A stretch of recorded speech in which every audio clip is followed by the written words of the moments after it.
Alright, hello everyone, this is me Twinkle. I welcome you back to the channel of Next IAS, and here I am to present some more important questions of the week. Without causing any further delay, let us start with question number 1 here. You can see here question number 1 is displayed, which says that with reference to National Livestock Mission, consider the following statements. Well, this question is basically talking about this National Livestock Mission 2022, which was launched in the year 2014 and 15.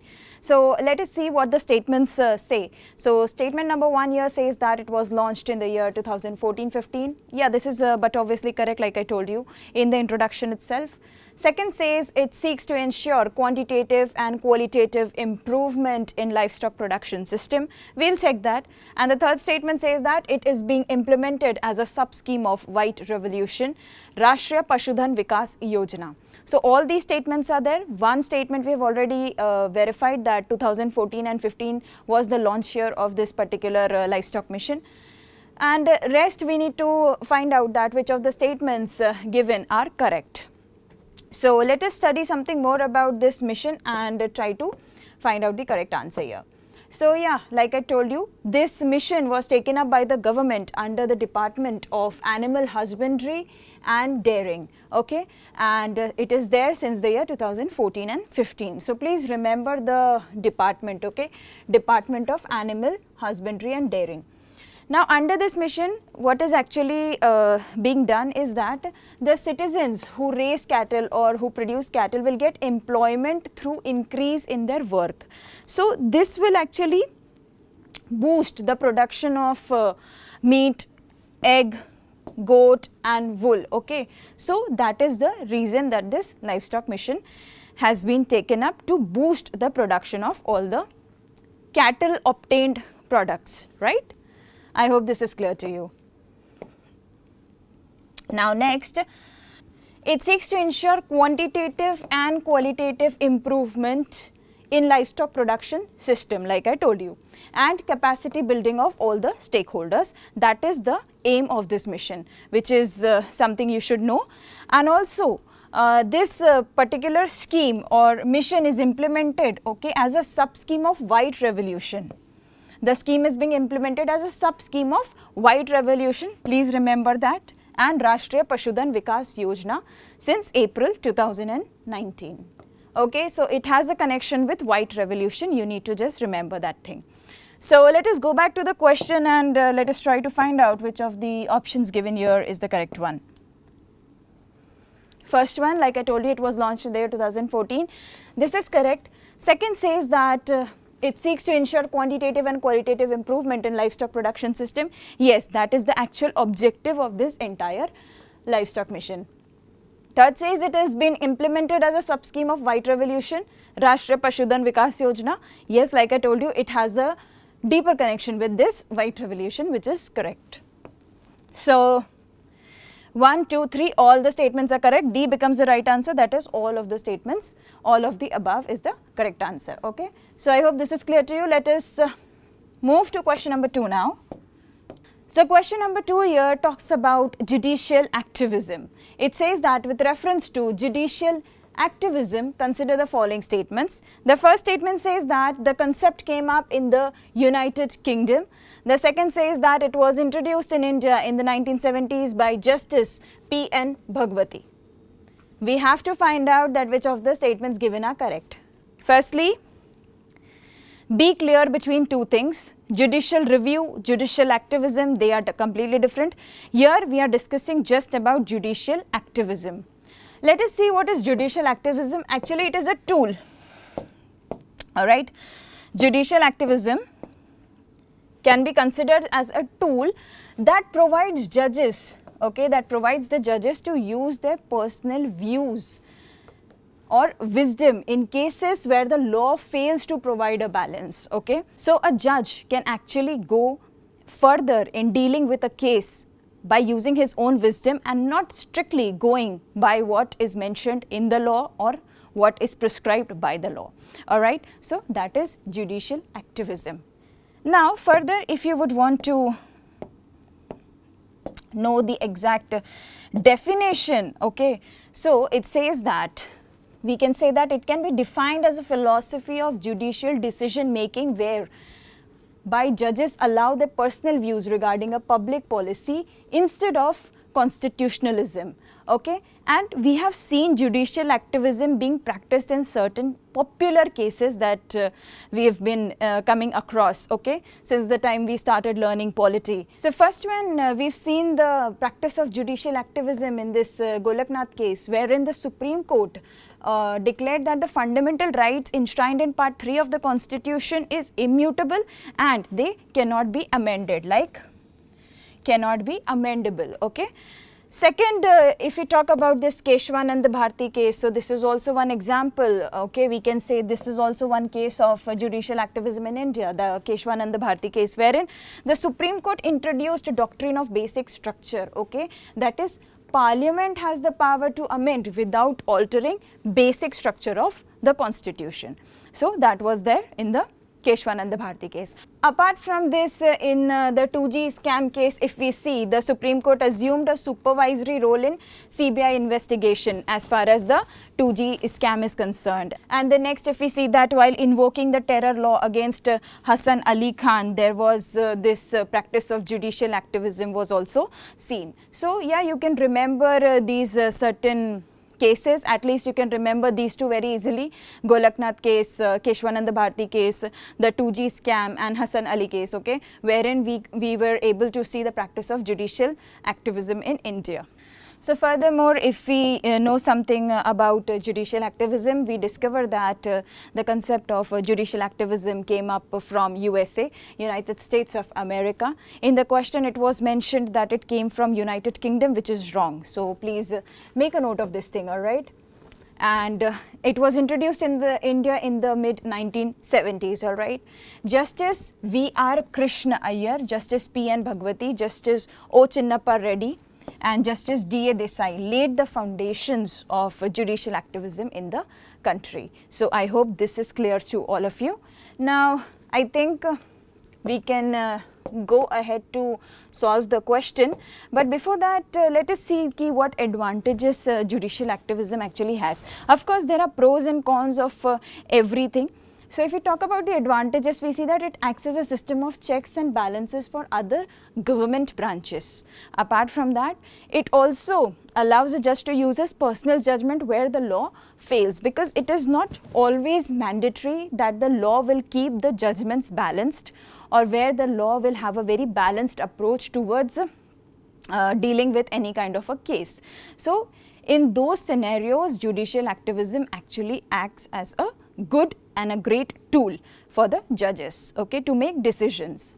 Now this is about the advantages that we spoke about. If we see closely, there could be certain cons, and the disadvantages could be that there could be some personal grudges which could be involved in certain decision making, okay. So in the name of judicial activism, there could be a complete personalized opinion placed to solve the case or something like that, okay. So that is one another challenge to this judicial activism. So yeah, that's all about this. Before we solve the question, one more thing is, be careful when we talk about judicial review and judicial activism. Don't get confused. This is entirely about judicial activism, so these things are completely separate, all right. Yes, so now if we check the correct answer for this question that was dealing with the topic of judicial activism, statement number 1 says that the concept came up in the United Kingdom, whereas we clearly saw the concept of judicial activism actually came up from USA, United States of America, and that is not United Kingdom. So this statement is incorrect. Statement 1 is incorrect. Now let's check statement number 2. It says that it was introduced in India in the 1970s by Justice P.N. Bhagwati. Yeah, we saw that Justice P.N. Bhagwati was one of the founding members, and it was somewhere around the mid of 1970s that this concept was introduced, okay. So statement 2 is the correct statement. So only 2 becomes the correct statement here. B is the right answer. So option B is the right answer for this question. Yeah. So here question number 3 says, consider the following statements. So it talks about a personality, and the description is given. We shall understand that who is the personality about whom the description is mentioned here. So statement 1 says that he founded the Servants of India Society, SIS. and he started an English weekly newspaper, the Hitwad, and he was a mentor to both Mahatma Gandhi and Muhammad Ali Jinnah.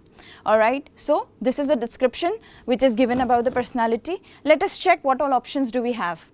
So it's Rabindranath Tagore, Gopal Krishna Gokhale, Jawaharlal Nehru, Ambika Charan Mazumdar. So firstly, let me tell you the right answer to this question, so that when we discuss about the personality, you have a clear idea and you can comprehend it well. So the one who started this English weekly newspaper, the Hitwad, is none other than Gopal Krishna Gokhale. So that is the right answer. B is the right option. Let us discover some more facts about Gopal Krishna Gokhale. So it was in news because recently Prime Minister paid tributes to Gopal Krishna Gokhale on his birth anniversary. So learning something more about Gopal Krishna Gokhale, we already came to know that he was the founder of Servants of India Society, SIS, and that was done in Maharashtra's Pune city on June 12, 1905. And this Servants of India Society actually conducted campaigns for the promotion of education, health and sanitation. Okay, so it worked for betterment of the society in a way, and all of the evils that were harming the women in the society. And then he was the founder of English weekly newspaper, the Hitwad, that is the people's paper, alright. And next we see that he was a mentor to Mahatma Gandhi as well as Muhammad Ali Jinnah. Interestingly, Mahatma Gandhi has mentioned about Gopal Krishna Gokhale in his autobiography, describing him as pure as crystal, gentle as a lamb, and brave as a lion, and chivalrous to a fault, and the most perfect man in the political field. So that is what was said about Gopal Krishna Gokhale by Gandhiji in his autobiography.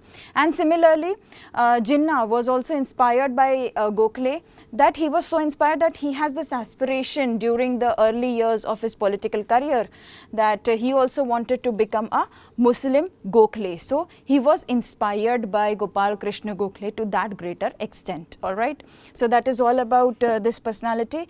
I hope this is clear to all of you. We'll start with question number 4 now. Yeah, so now starting with question number 4 here, the question talks about sealed cover jurisprudence. It says that with reference to sealed cover jurisprudence, consider the following statements.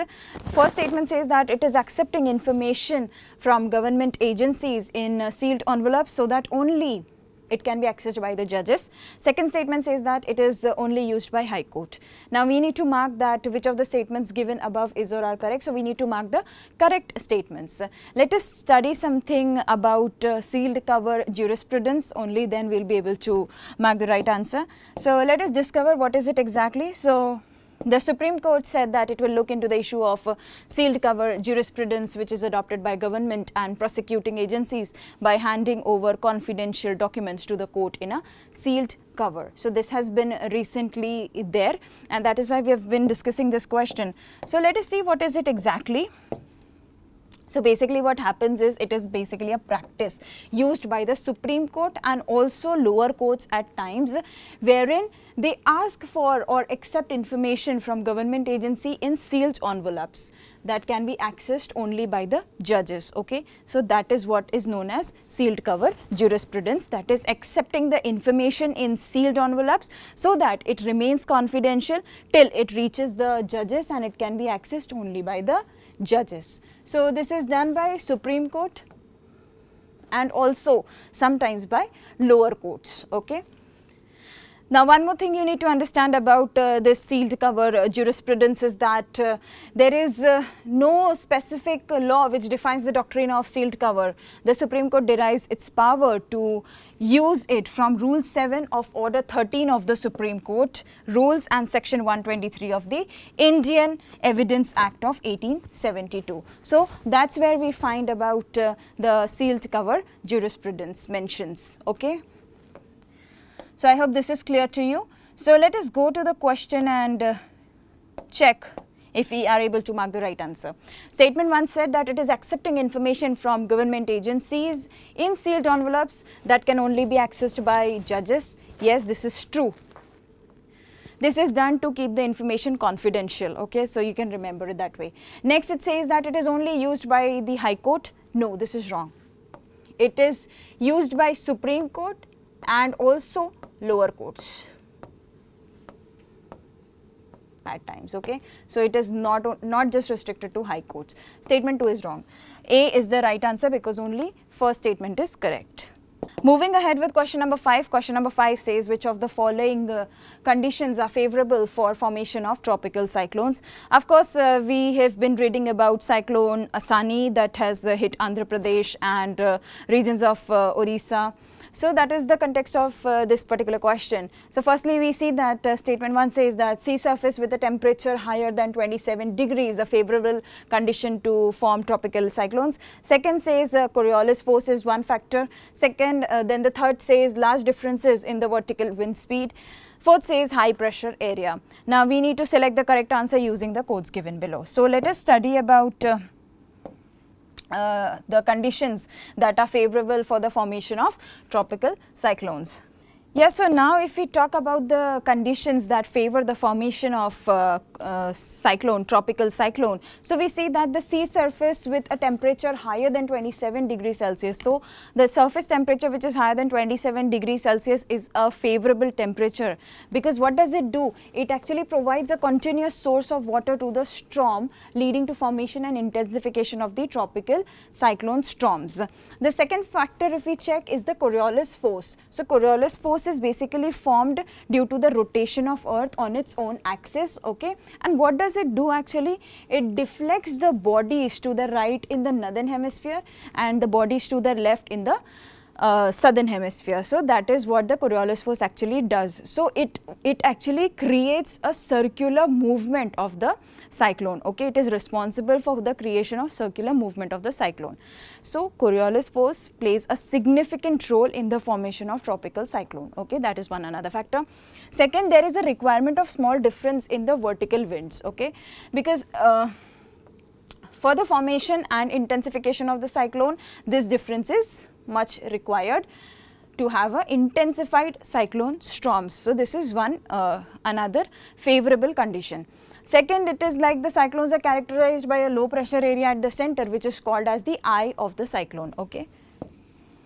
The low pressure area at the center is the eye of the cyclone. You must have read that in geography, and therefore the pre-existing low pressure area is conducive for the formation of cyclone, okay. So these are the favorable conditions for the formation of tropical cyclones. Let us go and check in the question if we are able to mark the right ones here. So statement 1 says that the sea temperature with a temperature higher than 27 degrees Celsius is a favorable condition for the formation of tropical cyclone. This is correct. We studied that. Coriolis force, yes, it is a very significant factor, and the large difference in the vertical wind speed, it's not large difference, okay. Large difference might not assist the appearance of the cyclone, but a small difference is required, okay. Small difference in the vertical wind speed is required, okay. Second, we see the high pressure area. This is incorrect. Third statement becomes incorrect. Fourth statement is also incorrect. High pressure is not something which assists the occurrence of the cyclone, but the low pressure area. Low pressure area is a factor that assists the occurrence of the tropical cyclone. So 3 and 4 are incorrect. We had to mark the correct statements. So 1 and 2 are the correct statements. A becomes the right answer. Only statement 1 and 2, okay. Moving further with question number 6 here. Question number 6 says that the term twin deficit, often seen in news related to economy, it is what exactly? So is it a high current account deficit and high fiscal deficit? Is it high budget deficit and high fiscal deficit? Or is it high capital account deficit and high fiscal deficit? Or the last one says that, is it high current account deficit and high revenue deficit, okay. So that is what we're talking about. So we need to understand everything about twin deficit. So firstly, I'll tell you the context of this question. So we've been witnessing certain economic scenarios, like we've seen the economic crisis in Sri Lanka ongoing. Then we are also looking at the inflation scenarios, right? So that is the reason the context of this question has arisen here, okay? So firstly, if we talk about twin deficit, I would make it clear that it is a combination of two things. One is CAD, that is current account deficit, and second is fiscal deficit, that is FD. Okay. So if we talk about twin deficit,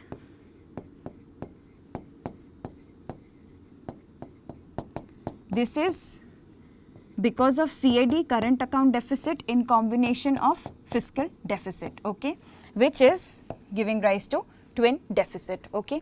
This is clear to you. Now, looking further, let's check the further facts. Current account deficit and fiscal deficit, which is also known as budget deficit. This is a situation wherein we see that the country's expenditure or a nation's expenditure exceeds the nation's revenue, okay. And these two together are known as twin deficits, and both of them reinforce each other. That is, if the current account deficit is higher, the fiscal deficit will also be higher, and if the fiscal deficit is higher, the current account deficit will also be higher. I hope this is clear to you, okay. So CAD is higher, it will lead to higher fiscal deficit, and if fiscal deficit is higher, it will lead to higher CAD also. Okay, so they reinforce each other. I hope this is clear to you. Let's understand some more facts. So we see that in simple terms, the current account measures the flow of goods and services and investments into and out of the country. Next, we see that it represents a country's foreign transactions, and like the capital account, it is competent to BOP, that is balance of payments, okay. If we talk about CAD, it is the shortfall between the money flowing in on exports and the money flowing out on imports, okay. So that is what it is, that is the CAD is the money flowing in on exports and the money flowing out on imports, okay. So that is mainly about CAD. So if we try to solve this question, let us try to eliminate the answer, okay. Firstly, twin deficit has nothing to do with revenue deficit, because we clearly studied that twin deficit is mainly dealing with the current account deficit, that is CAD, and fiscal deficit, that is FD, okay. So this option gets eliminated as it mentions revenue deficit, okay. Next, option C, high capital account deficit. So it has nothing to do with that as well. We are talking about current account deficit, but we are not talking about capital account deficit, okay. So this option also gets eliminated. And now to mark the correct answer, let us take a look on option A. It talks about high current account deficit and high fiscal deficit, and I told you twin deficit is nothing but CAD and FD, okay, together. This is together the twin deficit, okay, and I think that's where you get the answer. Option A is the right answer, okay. So taking a look on question number 7, it talks about this temple which is built in Chalukyan style on the Prabhaspatan or Veerawal port of Gujarat. It was raided by Mahmud of Ghazni and is believed to have been plundered at least 17 times. India's first president, Dr. Rajendra Prasad, performed the Pran Pratishtha ceremony over here, which is the temple being referred to in the above paragraph, okay. So they are basically talking about a temple, and we need to understand which is the temple. So let us start with the discussion here.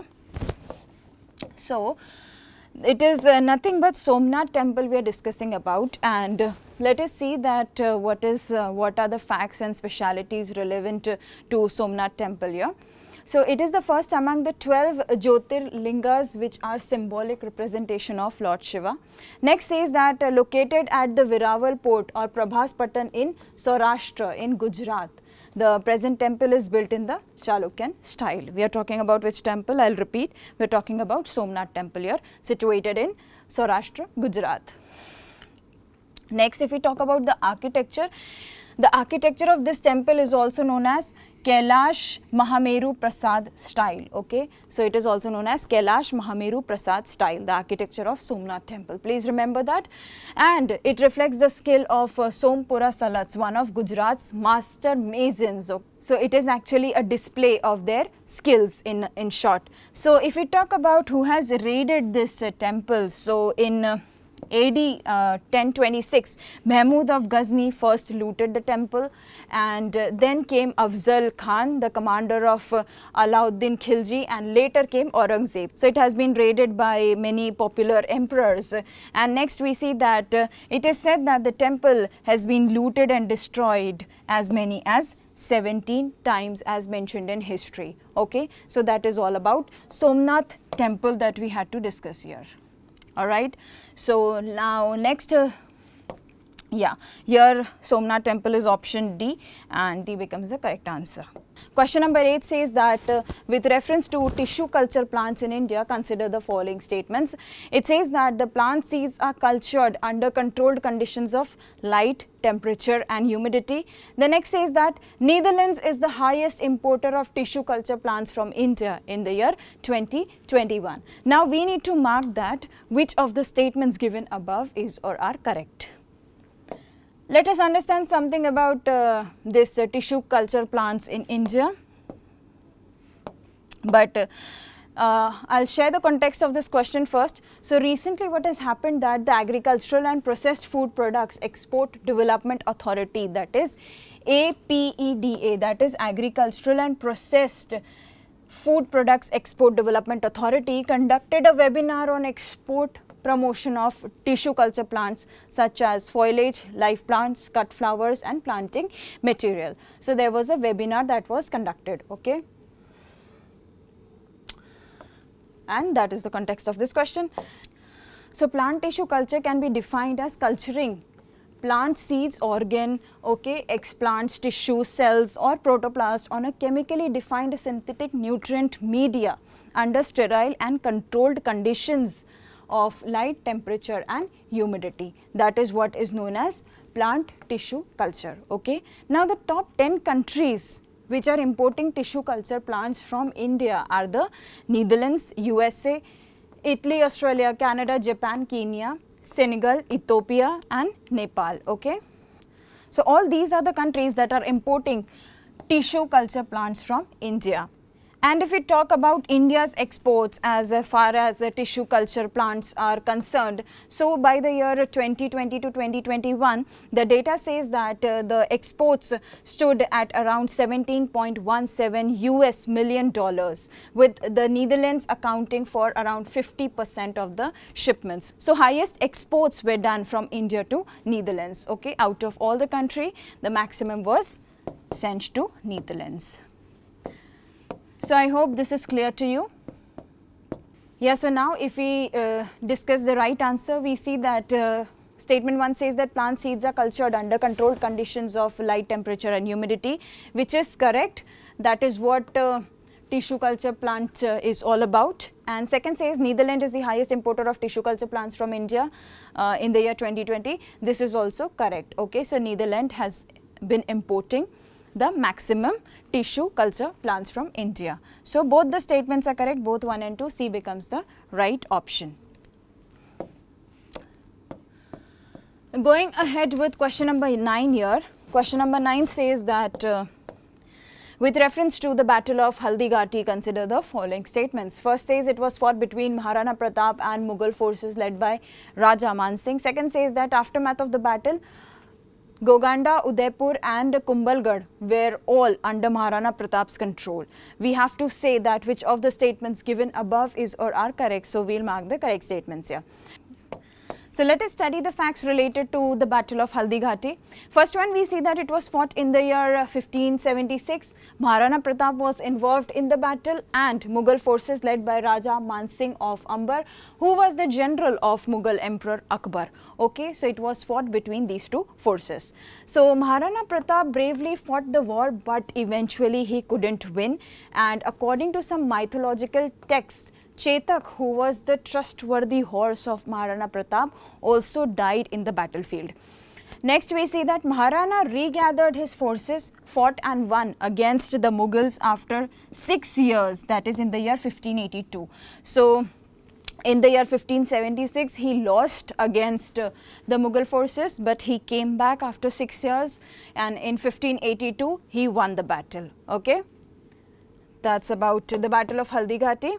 And next, after the battle, what happened that Maharana Pratap was able to make a successful escape, and the battle failed to break the deadlock between the two powers. And subsequently, Akbar led a sustained campaign against Maharana Pratap, and soon Goganda, Udaipur and Kumbhalgarh were all under Akbar's control. Okay, so that is all about Battle of Haldighati we were discussing. So if we go and check the right answer here, so it was fought between Maharana Pratap and Mughal forces led by Raja Man Singh. This is correct. Okay. And next statement said that aftermath of battle, Goganda, Udaipur and Kumbhalgarh were all under Maharana Pratap's control, which is wrong. It went under Akbar's control. So here only statement 1 is correct, second is incorrect. Okay, so A becomes the right answer, only statement 1 is the correct statement. Okay, A is the right answer. Next we will take question number 10 here. Question number 10 says that what can be the possible steps to prevent inflation? Number 1, change the monetary policy. Number 2, controlling the money supply. Number 3, higher income tax rates. And number 4, invest in long-term investments. Okay, so which of the given options are correct?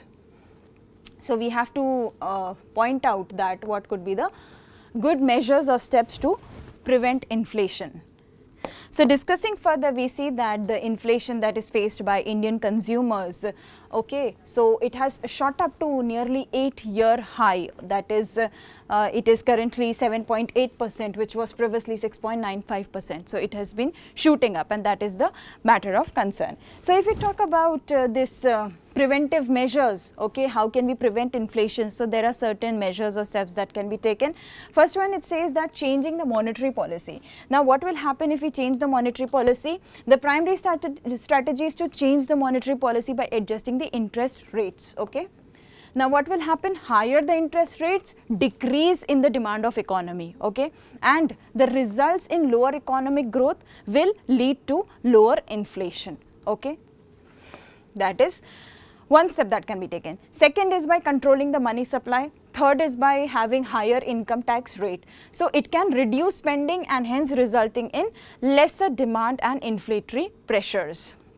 Next, if we see that introducing policies to increase the efficiency and competitiveness of economy helps in reducing the long-term cost. Okay.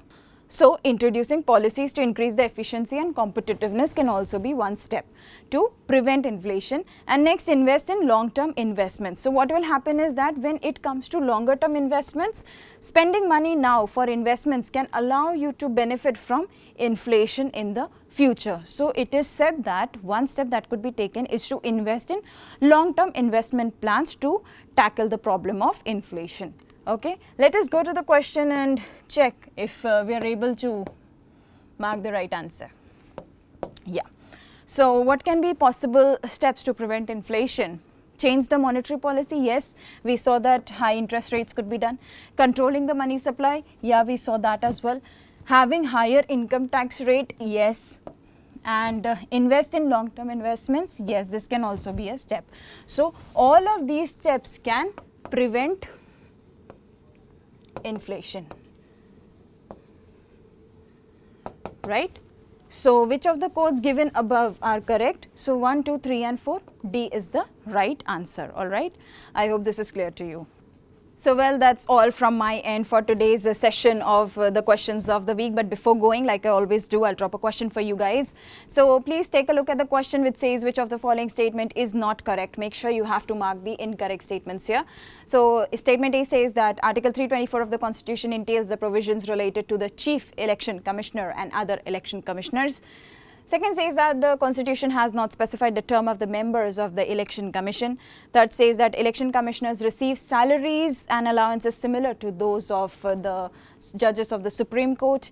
The fourth says that Chief Election Commissioner holds his office at the pleasure of the President. And you have to comment that which of the statements given is, whether it's A, it's AB, it's BC, AC, or it's AD, whatever. So which of the statements you find is not correct, you have to go and comment them in the comment section below.